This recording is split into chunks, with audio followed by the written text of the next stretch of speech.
మనస్ఫూర్తిగా కోరుకున్నా. Okay, new age making, కొత్తగా ఆలోచన ఏమీ ఉండదు. End of the day emotion. Cinema is all about emotion. ఇంతకు మించి ఏమీ ఉండదు. మీరు ఎన్ని చెప్పినా సరే end of the day emotion, all about emotion cinema అంటే. అందుకే నిన్న కన్నప్పలో లాస్ట్ 1 hour ఇరగ తీసేసిందన్న కూడా ఆ ఎమోషన్ వర్కౌట్ అయింది. సో కాబట్టి ఏంటంటే ఆ ఎమోషన్ అనేది అమ్మ భాషలోనే ఉంటుంది. ఇది కొంచెం అవుట్ ఆఫ్ ద సబ్జెక్టు అయినా చెప్పాలనిపించింది, చెప్తున్నాను. సో ఇక మా సినిమాకి వచ్చేసరికి ఖచ్చితంగా సాయికృష్ణ గారు కానీ, నితిన్ గారు కానీ, అలాగే entire team, ETV win team వాళ్ళు ఖచ్చితంగా టువర్డ్స్ సొసైటీకి ఉపయోగపడేది, అలాగే బ్రహ్మాండమైన ఒక కొత్త రకంగా కథని చెప్పే ప్రయత్నాలు వాళ్ళు విపరీతంగా చేస్తూ ఉన్నారు. ఖచ్చితంగా ఇది కూడా చాలా పెద్ద సక్సెస్ అవుద్ది. అలాగే మిత్రుడు సందీప్ రాజు గారు నిజంగా ఇన్స్పిరేషనేనండి. వీళ్ళందరూ కూడా ఖచ్చితంగా ఇన్స్పిరేషన్.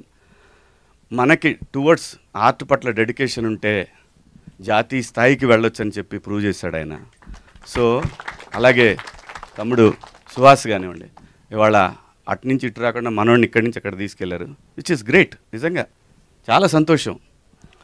సో ఖచ్చితంగా చేసినటువంటి ఈ సిరీస్లో చేసినటువంటి అందరికి కూడా శుభాకాంక్షలు. ఖచ్చితంగా పెద్ద హిట్ అవుద్ది.